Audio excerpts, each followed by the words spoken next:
In the spring of 1873, a federal marshal traveling alone through the Choctaw Nation came upon 17 bodies, arranged in a flawless circle around a dying campfire. Every man had been shot once between the eyes, and in each cold hand rested a single playing card from a single deck. The marshal counted the cards twice before the truth of what he was seeing settled in. The dead were Pinkerton agents, Texas Rangers, bounty hunters, and 3 deputies from his own office in Fort Smith, Arkansas.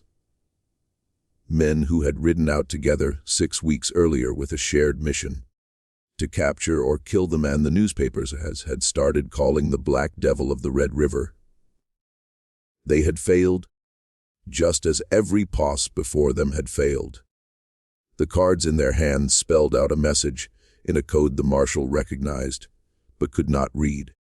A code that would not be cracked for another 41 years, long after every person who understood its meaning was dead and buried in unmarked graves scattered across 3 states and the Indian Territory.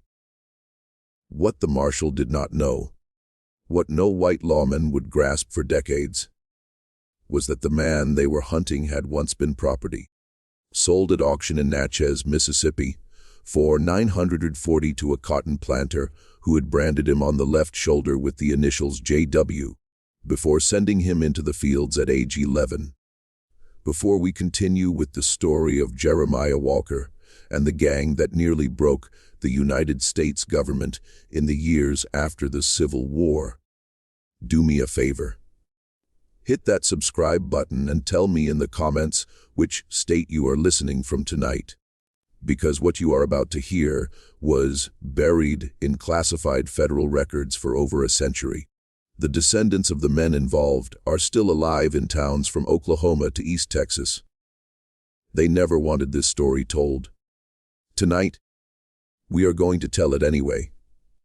To understand how a former slave came to command the most feared outlaw band in the history of the American frontier, you must first understand the country that shaped him, a country that had just torn itself apart over the question of whether men like him were human beings or merchandise. The war ended in April of 1865, but along the western edge of the former Confederacy, in the borderlands where Texas met the Indian Territory and the Indian Territory met Arkansas, the war did not end at all. It simply changed form. The Union Army withdrew most of its troops to occupy the deeper South, leaving behind a vast, lawless region nearly the size of France with fewer than 200 federal lawmen to police it. Into that vacuum poured every desperate soul the war had created. Confederate guerrillas who refused to surrender, Union deserters wanted for murder in 3 states, Comanche and Kiowa raiders pushed off their hunting grounds, Mexican vaqueros displaced by the new Anglo cattle barons, Chinese laborers who had finished the railroads and found themselves friendless in a country that hated them, and tens of thousands of freedmen, emancipated with nowhere to go and nothing to their names, walking west with the clothes on their backs because the South they had known had become a slaughterhouse for any black man caught alone after dark. The town of Boggy Depot sat near the center of this chaos in the Choctaw Nation, about 40 miles north of the Red River. In the autumn of 1866, it was the kind of place where a man could buy a meal, a horse, or another man's life for roughly the same price. The streets were unpaved, and the buildings were thrown together from green cottonwood that warped and split as it dried, giving every door and window an uneven look, as if the town itself had been built by a drunk who could not remember how houses were supposed to fit together. There were 3 saloons, 2 of them owned by the same Choctaw merchant named Pushmataha Folsom, a descendant of a famous chief who had grown rich selling whiskey to soldiers during the war and saw no reason to stop selling it to outlaws now that the soldiers had gone home. There was a single store run by a Scottish trader named Angus McCrae, who kept a loaded shotgun under the counter and a Bible on top of it, and who was known to settle disputes with whichever of the two he found closer to hand. There was a livery stable, a blacksmith, and a small adobe building that served as both jail and courthouse for whatever rough justice the Choctaw Nation police could administer when they bothered to ride through, which was less and less often as the country fell deeper into disorder. Boggy Depot in that autumn was not so much a town as a wound that had begun to scar over without healing properly underneath. Wagons rolled in at all hours from the south, from Texas, carrying men who would not give their names and goods that no one would ask the provenance of. Wagons rolled out at all hours toward the north, toward Fort Smith, carrying things that had once belonged to other people. The graveyard at the edge of town, on a small rise behind the Methodist mission that had been abandoned since 1863, had grown by 47 new graves in the 18 months since the war ended. Only 9 of them belonged to people who had died of natural causes. The rest had died, as the saying went in that country, of lead poisoning or of rope fever, or of the kind of accident that involves a knife and a back and a moonless night. The Choctaw Nation police, a small body of mounted lawmen authorized by treaty to keep order in the nation, had ridden through twice in the year before, both times after killings serious enough to embarrass the tribal government in Tuscaloosa. Both times they had questioned a few witnesses, found nothing, and ridden away again, leaving Boggy Depot to settle its own accounts in its own way. The mission building still stood at the western edge of town, its roof half collapsed, the heavy oak doors hanging open. Inside, the children of the town and of passing strangers played among the broken pews and the smashed pulpit, finding occasionally a torn page of hymn or a fragment of a colored window that someone had thought worth shooting at. The smell of the town was a particular smell that anyone who had spent time in such places would have recognized: horse manure and wood smoke and unwashed wool and cheap whiskey.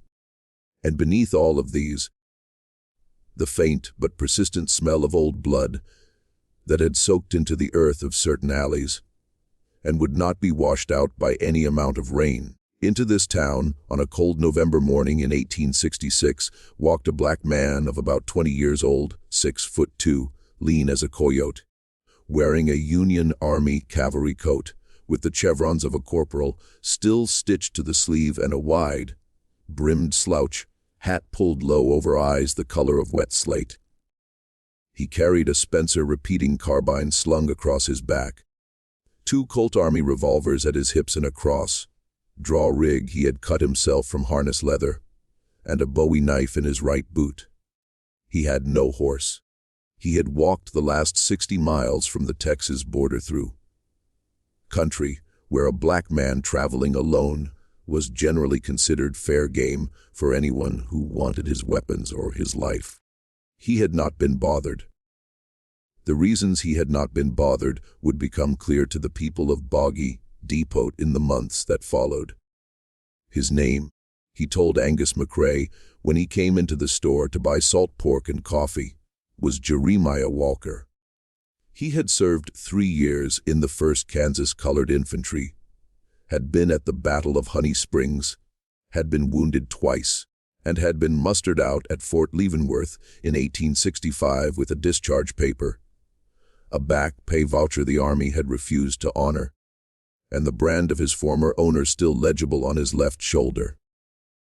McCrae looked him over once, saw the way Walker stood with his back to the corner of the store and his eyes on the door, recognized the look of a man who had decided long ago that he would never be taken alive, and counted out the goods without comment. He even threw in a small bag of dried apples. Years later, when McCrae was an old man, and most of the people in this story were dead, he told a journalist from St. Louis that he had known from the moment Walker walked into his store that the country was about to change. though he had no way of guessing how much. The pieces of Walker's earlier life that have been recovered, mostly through the patient work of black historians at Howard University in the 1930s and 40s, paint a picture of a childhood designed to break a human being and somehow produce, through some combination of accident and ferocious will, the opposite. He had been born in 1846 on a cotton plantation in Adams County, Mississippi, the property of a planter named Josiah Whittington, who owned roughly 200 enslaved people and ran his operation on what he called scientific principles, meaning that he had read the agricultural journals of the period and had concluded that productivity could be maximized by breaking slave families apart and selling the children when they reached working age, on the theory that workers without family attachments were less likely to escape and more focused on their tasks. Walker's mother, whose name in the plantation ledgers was given only as Hannah, had been sold south to Louisiana when Jeremiah was 9. He never saw her again. His father, whose identity Walker himself never knew with certainty, was probably a free blacksmith from Natchez who had been allowed brief visits to the plantation under tightly controlled conditions and who disappeared from the local records in 1853. Possibly murdered, possibly fled. At 11, Walker was sold to a cotton planter in northern Louisiana, the man whose initials would be burned into his shoulder, and who treated him with a casual brutality that was, by the standards of the time and place, neither unusual nor noteworthy. Walker escaped at 15 in 1861 during the chaos of the early war and made his way north through the Mississippi swamps to Union lines, where he was eventually directed to a recruiting station in Kansas that was enlisting black soldiers for what would become the 1st Kansas Colored Infantry. He served with distinction for 3 years. He learned to read in the regimental school, taught by a Quaker chaplain from Pennsylvania, who would later remember him in a published memoir as the most quietly intelligent young man the chaplain had ever encountered, with a memory that retained everything and an instinct for tactical situations that would have made him a senior officer in any army that had allowed black men to wear officers' insignia. The Union Army did not allow this. Walker was discharged as a corporal, having been recommended for promotion to sergeant on 3 separate occasions, and denied each time on grounds that the regulations of the period prohibited. What happened over the next 18 months in the territory between the Red River and the Canadian River is documented in pieces in the records of the Choctaw Laithors, in the dispatches of the federal marshals at Fort Smith, in the private correspondence of Texas cattlemen, and in the oral histories that black families in eastern Oklahoma still tell their children. Though now they tell them quietly, because the descendants of those who hunted Jeremiah Walker still live in those same counties, and old grudges in that country have a way of outliving the men who first conceived them. By the spring of 1868, Walker had assembled around him a band of men, so improbable in its composition that the federal authorities at first refused to believe the reports they were receiving. There were 7 black freedmen, all of them former Union soldiers like Walker himself, including a Tennessee man named Caddo Pettigrew, who had been a regimental scout and could read sign on Bear Rock. There were 4 Comanche warriors, led by a man called Tabananaka, whose name meant Sound of the Sun, and who had lost his entire family to a Texas Ranger raid in 1864 and saw the new alliance as a continuation of his war against the white settlers by other means. There were 3 Mexican brothers from the Nueces Strip named Ignacio, Ramon, and Severino Quintanilla, whose father had been hanged by Anglo vigilantes during the so-called Cart War and who brought with them the brutal efficiency of the borderland feuds. There were 2 white men, both of them Confederate guerrillas, who had ridden with William Quantrill and had no place left in the post-war world, a Missourian named Ellis Tatum, and a Kentuckian named Calvin H. Hutton. There was an old Choctaw freedman named Solomon Beams, who had been the slave of a Choctaw planter before the war, and now served the band as cook, scout, and unofficial diplomat with the 5 civilized tribes. And there was a woman, which the federal records found particularly difficult to accept, a black woman of perhaps 25 named Dilsha Ransom, who had escaped a Louisiana plantation at 15 and had spent the war years working as a laundress for a Union cavalry regiment, where she had learned to handle a pistol with both hands and to read maps with the quick instinct of a born tactician. She rode with the band as an equal, planned several of its most successful raids, and was, according to the only surviving photograph of her, a woman of striking and severe beauty, with high cheekbones and eyes that seemed to be focused on something 100 yards beyond whatever was actually in front of her.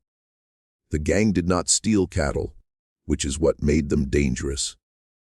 Cattle thieves were a known quantity in the territory, easily organized against, easily hunted down by the cattlemen's associations and the newly formed stock detective agencies. What Jeremiah Walker's band stole was money, in quantities that no frontier outlaw had previously imagined possible.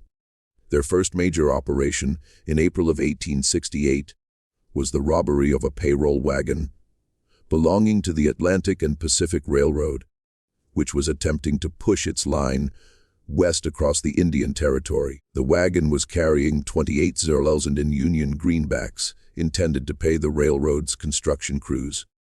It was guarded by 12 armed men, including 4 Pinkerton agents who had been brought in specifically because the railroad anticipated trouble. The wagon was struck at 3 in the morning by a force the surviving guards estimated at 30 riders, though Walker's entire band never numbered more than 20. The attack was over in less than 4 minutes. 3 of the guards were killed, including 2 of the Pinkertons. The rest were stripped of their weapons and tied to trees. The money was loaded onto pack mules and carried east into the Kiamichi Mountains, where it disappeared into a network of caves that the Choctaw freedmen had used as hiding places during the war. None of it was ever recovered. The surviving guards, when they were eventually able to give coherent statements at Fort Smith, spoke of an attack that did not feel like an attack at all. There had been no shouted demands, no warning shots, no announcement of intentions. There had been instead a sudden silence. The kind of silence that drops on a forest when a predator has entered it. The silence of every small animal holding its breath at once.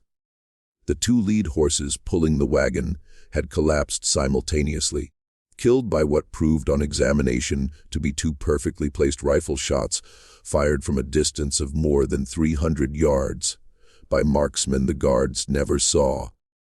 Then the riders had emerged from the timber on both sides of the road, riding at a slow walk, their faces covered with dark cloth, their guns held at the ready, but not pointed at anyone in particular. The way a man holds a gun when he is so certain of his ability to use it that he sees no need to threaten. 3 of the guards, including the senior Pinkerton, had attempted to draw their weapons. They had been shot dead before their hands had completed the movement, by riders whom no one saw aim.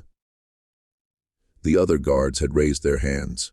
They had been ordered, in a calm voice that one of them later described as sounding like a country schoolteacher giving instructions to a particularly slow class, to dismount, to remove their gun belts, to walk to designated trees, and to put their wrists together behind the trunks. They had complied.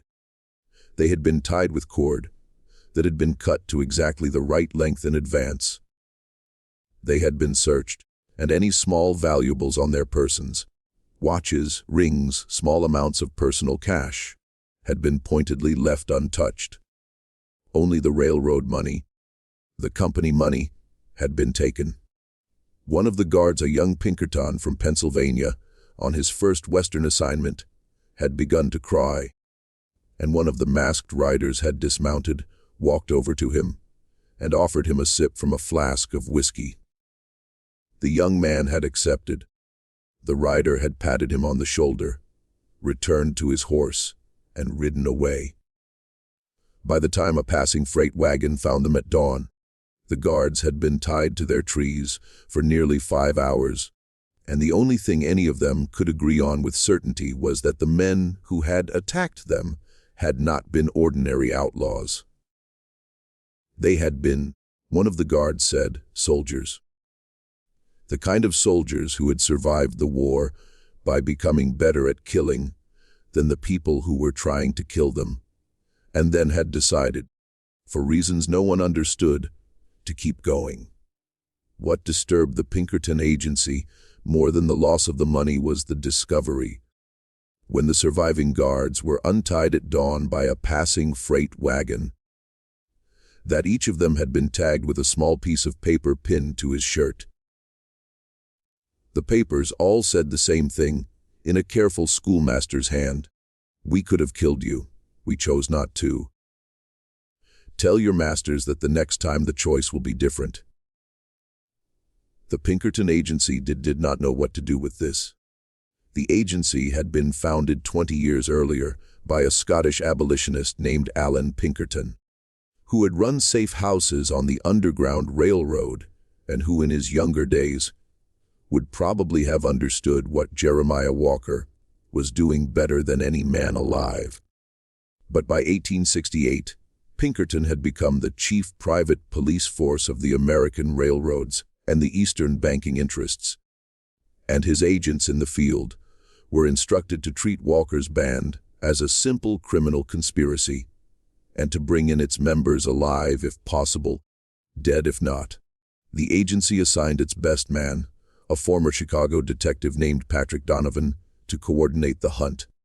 Donovan was a hard man, an Irish immigrant who had risen through the agency by being smarter and more ruthless than the men around him, and he understood from the beginning that this would not be an ordinary chase.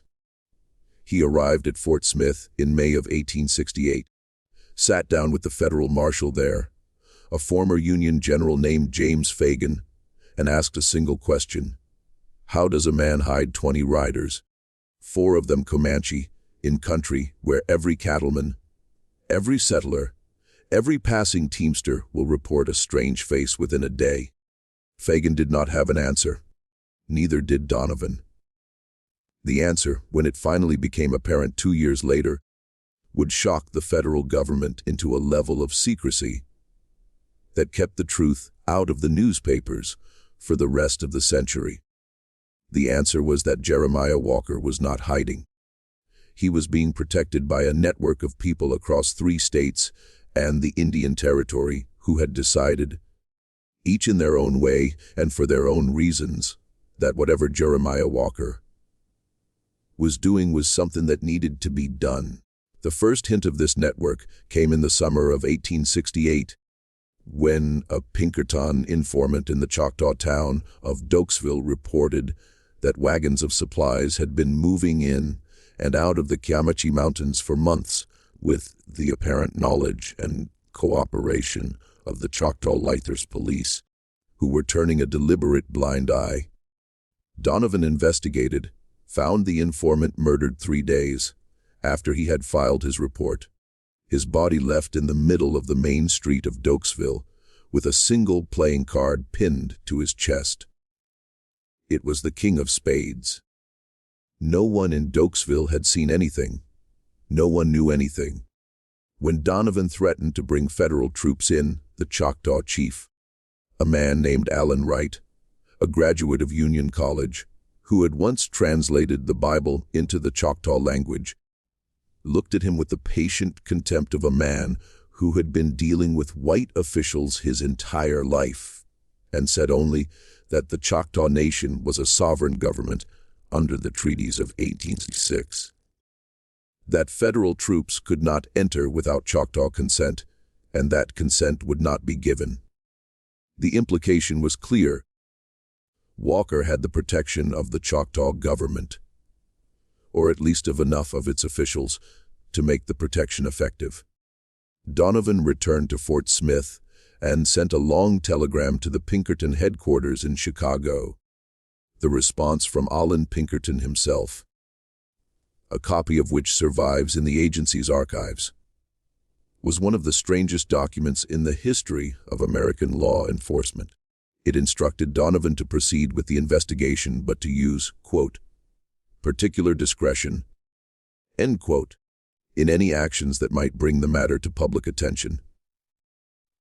Pinkerton himself, the old abolitionist, seemed to understand that something complicated was happening on the southwestern frontier, something that did not fit neatly into the categories of law and crime, and he was reluctant to bring the full weight of his agency down on it without first knowing what he would be destroying. If you are still listening to me, and I hope you are, then I want you to take a moment right now to hit that like button, because the algorithm only shows this kind of buried American history to people who actively engage with it. And the families who have spent 150 years trying to keep this story buried have done a very effective job. Every like, every comment, every share helps another person discover what really happened in the territory in the years after the Civil War. And if you have a theory about what was really going on in the Kiamichi Mountains, leave it in the comments. Because what we are about to discover is that the truth was stranger and darker than even Patrick Donovan was prepared to imagine. In the autumn of 1868, Walker's band struck again, this time hitting a stagecoach carrying gold from the Choctaw Nation's annuity payment, money that the federal government had owed to the tribe under the Treaty of 1866 and had finally agreed to pay in coin, rather than the depreciated paper currency that the tribes had learned to refuse. The coach was carrying 19,000 in gold double eagles. It was guarded by a detachment of the 6th United States Cavalry. The cavalry detachment was wiped out. 8 troopers killed in a single volley from rifles fired from positions on both sides of the road, and the gold was taken. But this was not what made the robbery famous. What made it famous was what Walker did next. Within 2 weeks, every Choctaw freedman family in the eastern half of the Choctaw Nation had received, by means that no investigation could ever quite trace, a small leather pouch containing exactly $20 in gold double eagles. There were nearly 700 such families in the affected area. The math worked out almost exactly to the amount stolen, with a small remainder that the freedmen insisted had been used to buy schoolbooks for the children. The federal investigators who interviewed these families found, to their fury, that none of the recipients would say a word about who had brought the gold or how it had arrived. The pouches simply appeared on doorsteps in the night, with no note, no explanation. When pressed, the freedmen said only that the Lord worked in mysterious ways and looked at the federal agents with expressions that combined politeness, patience, and a deep and ancient amusement that the agents found impossible to penetrate. Patrick Donovan understood when he read the reports exactly what had happened. Walker was not a thief. He was not even, in the conventional sense, an outlaw. He was a redistributor, an inverted Robin Hood operating in a post-war landscape where the federal government had failed in its most basic obligations to the people it had freed, and where the railroads and the cattle barons were busily seizing every acre of land and every dollar of wealth they could get their hands on, before anyone could organize an effective resistance. Walker was the resistance. By the spring of 1869, the band had carried out at least 11 major operations, including the robbery of 2 more railroad payrolls, the looting of a Wells Fargo Express office in Texarkana, the interception of a herd of Texas cattle being driven north to Kansas by a syndicate of speculators who had cheated a number of Comanche families out of their treaty grazing rights, and a daring raid on the Bank of Sherman, Texas, which had foreclosed on dozens of small farms owned by freedmen and Mexican families during the Panic of 1867. The bank's vault was emptied of 41 zeros. The bank's records, including the foreclosure files, were burned in the street. Within a month, deeds to the foreclosed properties began appearing in the mail of the dispossessed families, accompanied by notarized statements indicating that the bank had reconsidered its position and was returning the land. The notary's stamps were forged, but the deeds themselves were genuine. They had been removed from the bank's vault during the robbery, and someone with extensive legal knowledge had transferred them properly through the county recorder's office, using a clerk who had been bribed, blackmailed, or otherwise persuaded to cooperate. The federal authorities tried to challenge the deeds in court. The court, presided over by a judge appointed during Reconstruction and sympathetic to the freedmen, ruled that the transfers were legal on their face and that the federal government had no standing to contest them. The dispossessed families kept their land. The bank, ruined by the loss and the publicity, closed its doors within 6 months. Patrick Donovan, reading the reports in his office in Fort Smith, began to develop what he later described in a private letter to his wife as a peculiar admiration for his quarry. An admiration he found morally troubling and professionally dangerous. He wrote that he had begun to understand why Walker had become a kind of folk hero in the territory, why the songs about him sung by black families in the cotton bottoms had begun to spread to the cattle camps and the railroad work crews, why even some of the white settlers, particularly the small farmers and the Confederate veterans who had themselves been ruined by the war, were starting to view Walker not as an outlaw, but as a man taking back some small fraction of what had been stolen from everyone who was not ringside of everyone with to be on the winning side of the mutiny.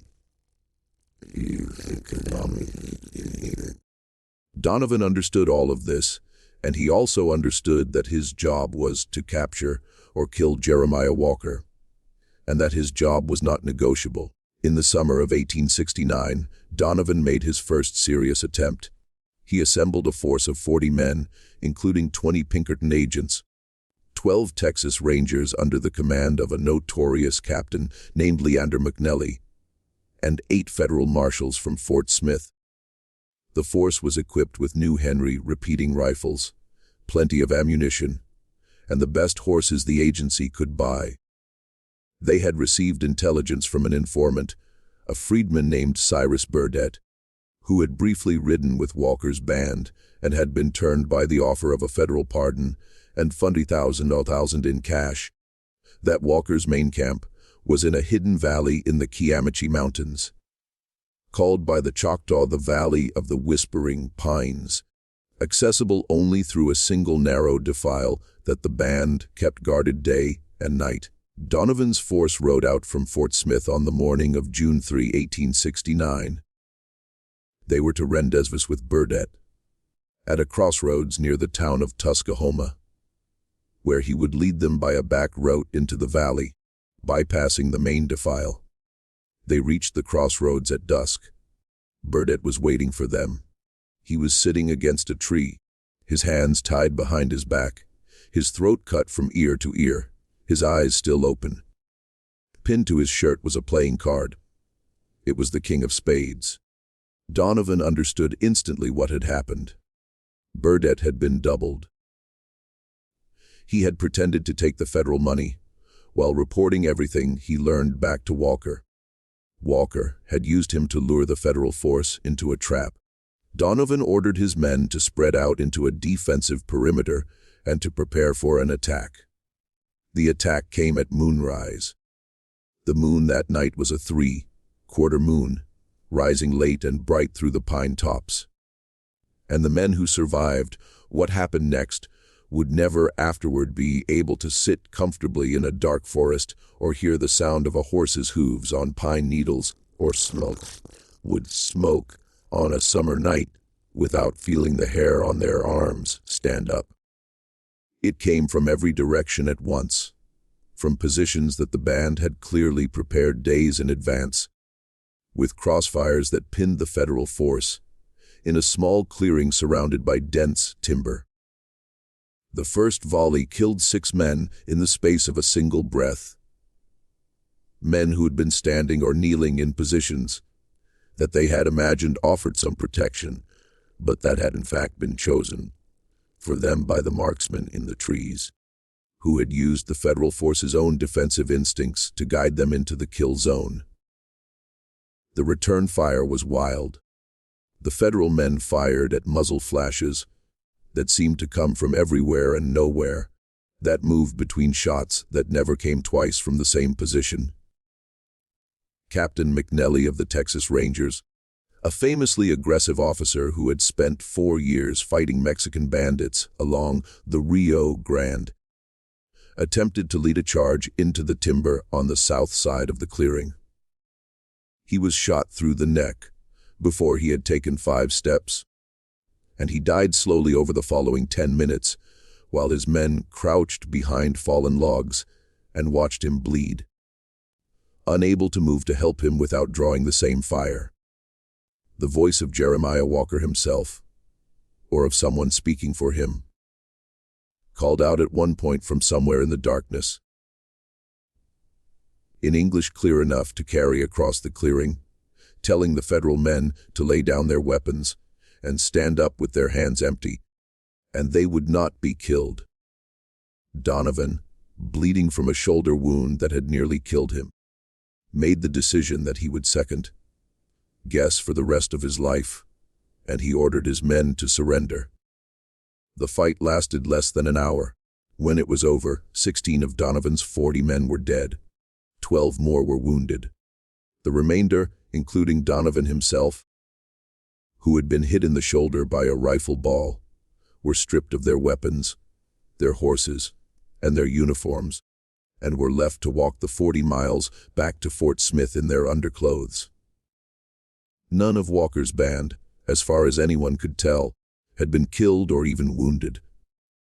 When Donovan staggered into Fort Smith 3 days later, sunburned and dehydrated, with a tag pinned to his bare chest, reading the same 5 words that had appeared on the wagon guards a year earlier, the federal marshal James Fagan sent a telegram to Washington requesting authorization to raise a force of regular Army cavalry, at least a regiment, to clear the territory of what he called, in the language of the time, the Negro insurrectionary band led by the freedman Walker.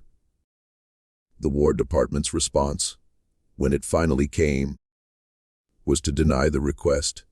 The reasons for the denial would not become clear for another 50 years, when the relevant files were finally opened to historians.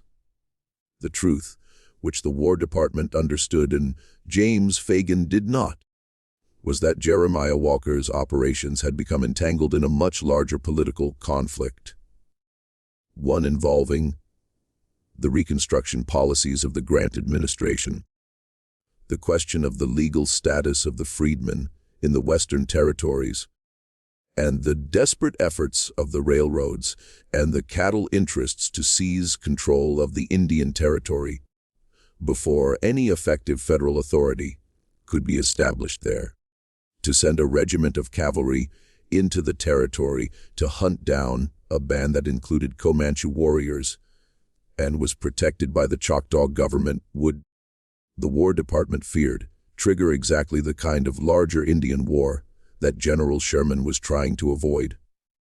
It would also, less officially but perhaps more importantly, draw national attention to the fact that the federal government was failing catastrophically to protect the freedmen and was in many respects allowing the South to reimpose a system of de facto slavery through the convict lease system.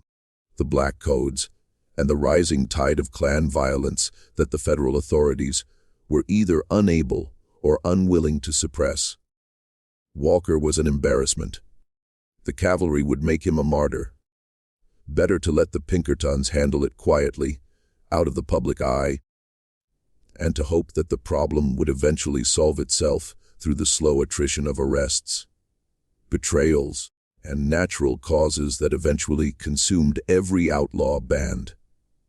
This was the policy that the Grant administration adopted. Patrick Donovan was instructed to continue his pursuit with whatever resources the agency could provide, and to keep the matter out of the newspapers. Donovan, who had nearly died in the Valley of the Whispering Pines, accepted his orders with a grim sense of having finally understood the kind of country he was working for.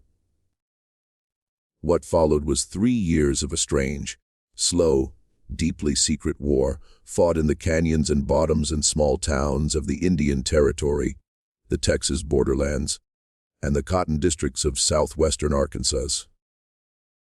Walker's band continued to operate, hitting selected targets with surgical precision.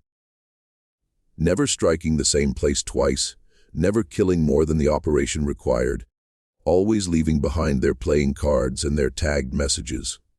They robbed 2 more bank vaults, 3 more railroad payrolls, an army quartermaster wagon carrying 60 $60,000 in cash for the supply of the frontier garrisons, and most spectacularly in October of 1870, they attacked and looted a river boat called the Memphis Belle as it lay tied up at a wood landing on the Arkansas River, taking an estimated $90,000 in cash and bullion that the boat was carrying south for a consortium of New Orleans cotton factors.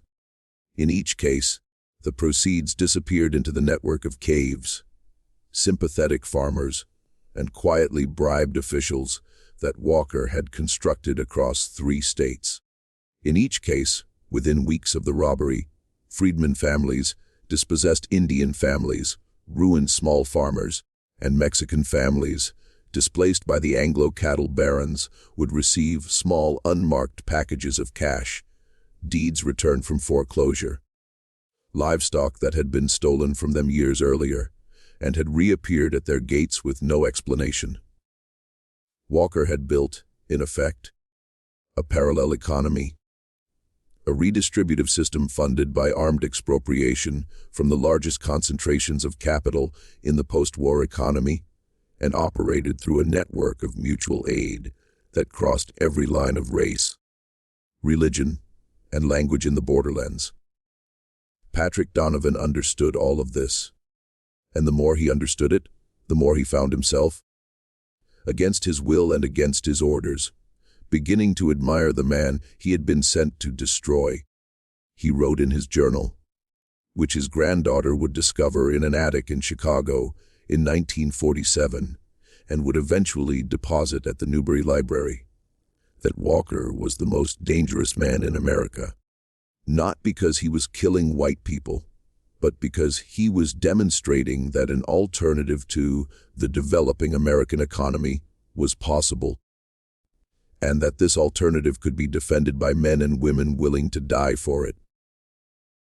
Just when we thought we'd seen it all, the horror in the Kiamichi country intensifies. If this story is giving you chills, share this video with a friend who loves dark mysteries. Hit that like button to support our content, and don't forget to subscribe to never miss stories like this. Let's discover together what happens next. The thing that finally broke the band. The thing that no investigation by the Pinkertons or the federal marshals had been able to accomplish was something that no one had foreseen. It was not betrayal, though there had been many attempted betrayals over the years. It was not military force, though Donovan continued to assemble and dispatch posses with grim regularity. It was, in the end, a combination of personal grief and strategic miscalculation, the same combination that has destroyed every armed resistance movement in human history sooner or later. In the spring of 1872, Dilja Ransom was pregnant.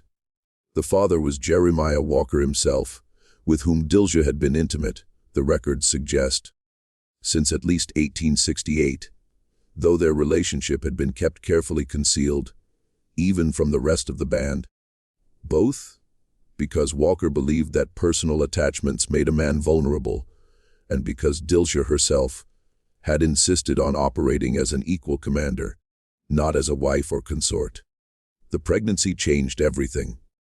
Walker, who had survived a childhood in slavery, 3 years of war, and 4 years as the most hunted man in the Western Territories, found himself for the first time in his life confronting the possibility of something he had never allowed himself to imagine: a future. A child, a family. The record suggests that he and Dilger began in the summer of 1872 to plan their withdrawal from the band. They would not abandon the operations entirely, but they would shift to a quieter role, advisory rather than operational, allowing younger men like Cato Pettigrew and Tabananaka's nephew, a young Comanche warrior named Poitzquasho, to take over the leadership. Walker and Dilger would relocate with the child to a small farm in the Choctaw Nation that had been quietly purchased in Solomon Beam's name, where they would try to live for whatever years remained to them as ordinary people. It was a beautiful plan. It was a sentimental plan. It was, as Walker himself probably understood, a plan that no man in his position had any right to make. The plan was discovered by Patrick Donovan in October of 1872. Through a piece of dumb luck so improbable that Donovan himself in his journal attributed it to the direct intervention of God, in whom he had not previously believed. A Choctaw freedman named Ezekiel Folsom, distantly related to the saloon owner Pushmataha Folsom, and to the Choctaw chief, had been arrested in Fort Smith on a charge of horse theft. To save himself from a long sentence, he offered information. He had heard from his cousin, who worked at the recorder's office in Tuskahoma, that a deed had recently been registered for a small farm near the town of Atoka in the name of Solomon Beams. Folsom did not know who Solomon Beams was. He did not know why this information should be valuable. He offered it as part of a list of small bits of gossip he hoped would buy his freedom. Donovan, sitting across the desk from him, recognized the name instantly. He had seen it in the reports for years, mentioned in passing as one of Walker's associates. The deed was the first concrete connection between Walker's band and a piece of identifiable fixed property anywhere in the territory. It was a thread. Donovan pulled it. What he found when he pulled the thread was the entire pattern. The farm at Atoka had been purchased with cash. The cash had been deposited in a bank in Sherman, Texas, by a freight agent named Augustus Blandon. Blandon had received the cash from a Choctaw merchant named Cyrus Pitchlin. Pitchlin was the brother-in-law of Pushmataha Folsom, the saloon owner in Boggy Depot. Pushmataha Folsom was the principal supplier of whiskey to the Kiamichi Mountains. By following the money, Donovan was able over the course of 3 months to map the entire commercial infrastructure of Walker's network. Every saloon keeper, every freight agent, every bribed clerk, every sympathetic farmer who had been moving supplies and information for the band for the past 4 years. He did not move on any of them. Instead, he watched, he waited, he compiled. By February of 1873, Donovan had assembled a list of 147 individuals across 3 states and the Indian Territory who were materially involved in the support of Walker's operations. He had also identified, with reasonable confidence, the location of the farm at Atoka where Walker and Dilger Ransom were planning to retire after the birth of their child, which was expected in the late spring. Donovan did something then that no Pinkerton agent had done before. He went directly to Allen Pinkerton himself in Chicago and laid out the entire case. He explained what Walker had built. He explained what the network was, what it did, why the freedmen and the Indians and the Mexican families and the ruined white farmers were protecting it. He explained that any attempt to destroy the band by force, even now, with all this intelligence in hand, would create martyrs and would harden the network into a permanent insurgency that the federal government would never be able to suppress without a level of violence that would be politically impossible. He proposed instead a different approach. He proposed to make Walker an offer. The offer, as Donovan finally presented it through an intermediary in March of 1873, was this: Walker and Dilja Ransom could keep the farm at Atoka. They could keep their unborn child. They would receive federal pardons signed personally by President Grant for all crimes committed by them or by any member of their band during the years of operation. In exchange, they would disband the band, return to private life, and use their remaining moral authority among the freedmen and the Indian peoples of the territory to discourage any further organized resistance to the federal government and the developing American economy. They would, in effect, sell out. The intermediary was Solomon Beams, the old Choctaw freedman cook, whom Donovan had been holding in protective custody at Fort Smith for 2 months without filing any charges. Donovan had treated Beams well, fed him at the marshal's table, allowed him to write letters to his family. He had also explained to him, with patient clarity, what would happen to the entire network of 147 people, including Beams's own wife and 3 children, if the offer was rejected. Beams understood. He carried the offer back into the Kiamichi Mountains. He delivered it to Walker personally in the Valley of the Whispering Pines on a cold March evening in 1873. What was said between them is not recorded, because Solomon Beams refused for the rest of his long life to discuss it with any white man, and the only people he ever told the full story to were 3 black ministers in eastern Oklahoma, all of whom died without writing it down. What is known is that Walker accepted the offer. He understood, the way Donovan had hoped he would understand, that the cost of refusal would be paid not by him, but by everyone who had stood with him for the past 5 years, and that he had no right to ask them to pay that cost for the sake of his own pride or his own continued resistance. The plan was set for the night of April 17, 1873. Walker would meet Donovan at a remote cabin near the Texas border, where the formal pardons would be signed and the disbandment would begin. Walker would come alone. Donovan would come alone. The agreement was witnessed by Solomon Beams and by a Choctaw judge named Allen Wright, who was the same Allen Wright who had been chief of the nation when Donovan had first investigated the Dokesville murder 5 years earlier, and who had agreed, after considerable pressure, to serve as guarantor of the federal government's good faith. Walker arrived at the cabin at midnight on April 17, alone on a horse, carrying no weapons. Donovan was waiting for him. The pardons were signed. The 2 men shared a bottle of whiskey. The first time, Walker remarked that he had ever drunk with a white lawman. They talked for several hours about the war, about the territory, about the future. Donovan, in his journal, wrote that Walker spoke of his unborn child with a softness that he had not expected from a man who had killed perhaps 50 other men over the course of his career. He wrote that Walker had asked him at one point, during the long night, whether he thought the Grant administration would actually honor the pardon, whether it would hold in any court, whether the land at Atoka would remain in his name if some ambitious prosecutor decided to challenge it 5 years from now. Donovan had said, honestly, that he did not know. He had said that he had done everything he could within his authority to make the agreement binding, that the pardon bore the president's signature, that the Choctaw judge Allen Wright had agreed to serve as witness and guarantor, but that the United States government was not in the habit of keeping its promises to black men or to Indians, and that Walker would be a fool to trust any piece of paper that came out of Washington.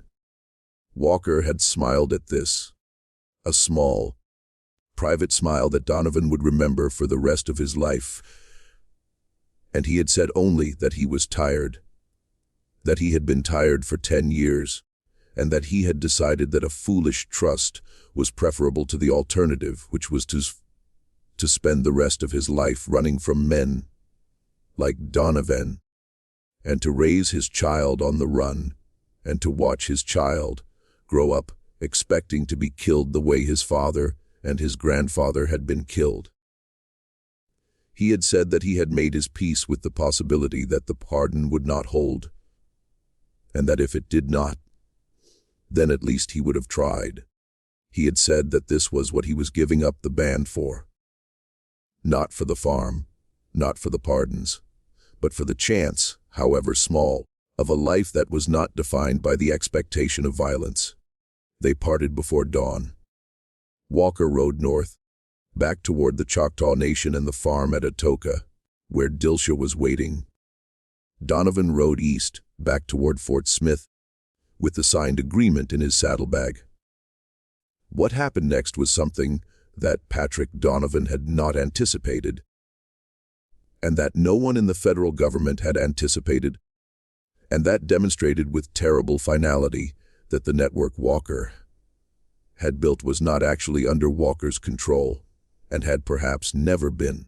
The 17 men who had been hunting Walker for the previous 6 weeks, the Pinkerton agents, Texas Rangers, and federal deputies, whose bodies the marshal would find a few weeks later, arranged in their perfect circle around the dying campfire, had not known about Donovan's negotiation.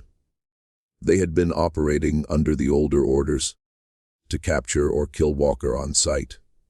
They had been close. They had picked up his trail 2 days before the meeting with Donovan, and they had been closing in on the cabin when Walker rode away from it at dawn. They caught up with Walker at mid-morning on April 18 in a small ravine about 12 miles south of the Red River in Texas. They surrounded him. They demanded his surrender. Walker, who was carrying no weapons because he had ridden to the meeting with Donovan, unarmed as a gesture of good faith, raised his hands and showed them the signed federal pardon. The leader of the posse, a Texas Ranger captain named Moray Hollister, took the pardon, read it, and threw it on the ground. He told Walker that he did not recognize the authority of any pardon issued by the Grant administration, that his orders came from the state of Texas and from the cattlemen's associations that funded his work, and that those orders had not changed. He gave Walker 30 seconds to draw a weapon and defend himself. Walker, who still had no weapons, simply stood there. Hollister shot him through the chest from a distance of 12 feet. Walker fell. Hollister rode forward, dismounted, and put a second bullet through Walker's head as he lay dying in the dust. He then ordered the body to be hung from the nearest tree as a warning. The body was hung. The posse rode away. They did not know what they had done. They did not know about the network. They did not know about Dilsha ransom and the unborn child waiting at the farm in Atoka. They did not know that they had just executed the only man in 3 states who had been holding back something far older and far more dangerous than any organized outlaw band. They found out within 48 hours. Cato Pettigrew was the first to reach the body. Having been alerted by a Comanche scout who had been shadowing Walker as he rode north from the meeting with Donovan, Pettigrew cut the body down. He buried it in an unmarked grave in a place that has never been discovered. He then sent runners in every direction across the network. The runners carried no message except a date, a place, and a deck of playing cards from which 17 specific cards had been removed. The remaining members of the band and the inner circle of the support network understood. They knew what was being asked. Within 6 weeks, every man who had been part of the posse that killed Jeremiah Walker, including Murray Hollister, had been hunted down and killed, each one shot once between the eyes, each one left holding one of the 17 missing playing cards, each one arranged in a pattern that was meaningless to the federal investigators who found the bodies. But that, when the cards were eventually combined and read in the order in which the men had died, spelled out, in a code based on a Comanche counting system, the simple words, "This debt is paid," Patrick Donovan, when he finally understood what had happened, requested a leave of absence from the Pinkerton agency. He went to Chicago. He spent 3 weeks drinking alone in a hotel room. He wrote a long letter to Alan Pinkerton, in which he explained that he was resigning from the agency, that he could no longer continue in a profession that had used him, against his knowledge, and against his explicit assurances, to lure a man to his death under the false promise of a federal pardon. Pinkerton refused to accept the resignation. He explained, in a private meeting that Donovan recorded in his journal, that Murray Hollister had not been operating under federal orders, that his actions had been unauthorized, and were in a strict legal sense a state crime, that the federal government could not be held responsible. Donovan understood that this was true in the narrowest legal sense and false in every meaningful sense. He understood that the federal government had created the conditions under which Hollister could believe his orders had not changed, by failing to communicate the pardon to the field operatives, by failing to coordinate the various agencies that were hunting Walker, by failing fundamentally to want Walker to live. He understood that Walker had been killed not by Hollister, who had merely fired the bullets, but by the United States government, which had decided that an alternative American economy could not be allowed to exist. He stayed at the agency because he had nowhere else to go and a family to support. But he never worked another case in the territory, and he never spoke to Alan Pinkerton again except through subordinates. He died in 1907 in Chicago of pneumonia at the age of 73. His last words, according to his daughter, who was present at the bedside, were the name Jeremiah, repeated twice. What happened to Dilja Ransom and the child? You may ask. What happened to the network of 147 people who had supported Walker for 5 years? What happened to the farm at Atoka, where Walker had been planning to live out his years as an ordinary man? The answers are recorded in pieces, in family histories, and in the oral traditions of the freedmen and the Choctaw and the Comanche. But they have never been fully assembled, and probably never will be. Dilja Ransom gave birth to a son in May of 1873. She named him Jeremiah after his father. She left the Choctaw Nation within a month of the birth, traveling first to New Orleans, and then by ship to Liberia, where a small community of black expatriates from the American South had been attempting for 50 years to build a free republic on the western coast of Africa. She arrived in Monrovia in November of 1873. She lived there under the name Dilja Walker until her death in 1904. Her son grew up in Liberia, was educated at the College of West Africa, became a lawyer, and eventually returned to the United States in the 1910s, where he became one of the early organizers of what would eventually become the National Association for the Advancement of Colored People. He died in 1949 in Atlanta, having lived an entire life without ever publicly acknowledging the identity of his father. Though he wrote in a private letter to his own son that he had been told the story when he was 12 years old by his mother, and that he had carried it with him every day of his life thereafter. The network of 147 people was never prosecuted. Donovan, in his last act of conscience as a Pinkerton agent, destroyed the list. He burned it himself in the fireplace of his hotel room in Chicago the week after he learned of Walker's death.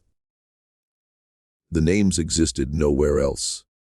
The men and women on the list lived out their lives in their towns and on their farms across the territory, and the support they had given Walker remained for most of them a secret they shared only with their children and grandchildren. In private late at night, when the white world was not listening, the farm at Atoka was burned to the ground in 1875 by a group of night riders associated with the early Ku Klux Klan, who had heard rumors that it had once belonged to Walker and who wished to make a statement.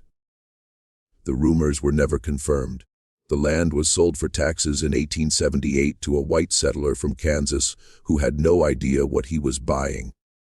The settler, whose name was Ebenezer Crowley, found when he plowed the south field for the first spring planting a small leather pouch buried 6 inches below the surface. Inside the pouch were 20 gold double eagles, the last of the Choctaw annuity gold from the robbery of 1868, which Walker had buried on the farm that he had hoped to live on, perhaps as a kind of insurance, perhaps simply as a habit of a man who had spent his entire life expecting that everything could be taken from him at any moment. Crowley sold the gold to a bank in Atoka, used the money to buy a team of mules, and lived a long and uneventful life on the land where Jeremiah Walker had hoped to raise his son. He never knew what he had stumbled onto. He died in 1909, having mentioned the gold to no one but his wife. The story of Jeremiah Walker, the runaway slave who built the most dangerous gang the Western Territories had ever seen, was systematically suppressed by the federal government, by the Pinkerton Agency, by the cattle interests that had profited from his death, and by the dominant historical narrative of the American West, which had no place for a black man on horseback with a Spencer carbine and a network of 147 people across 3 states willing to die to protect him. The story survived in fragments, in the songs that black families in eastern Oklahoma still sing without quite knowing what they mean, in the playing cards that occasionally appear in the antique markets of Fort Smith and Texarkana with strange numerical markings on their backs, in a small obelisk in a forgotten cemetery in the Choctaw Nation that bears no name, but is decorated every April 18 with a single bouquet of wild prairie flowers, placed there by hands that have never been seen, and that after 150 years must now belong to the great-grandchildren of people who knew the truth and refused to let it die. This mystery shows us that the history we are taught is rarely the history that actually happened, and that the most dangerous men in any society are not those who kill and steal for personal gain, but those who refuse to accept that the world as they find it is the only world that can exist. What do you think of this story? Do you believe everything was revealed? Was Jeremiah Walker an outlaw, a hero, or something more complicated than either word can capture? Leave your comment below. If you enjoyed this tale and want more stories like this, subscribe, hit the notification bell, and share with someone who loves mysteries. See you in the next one.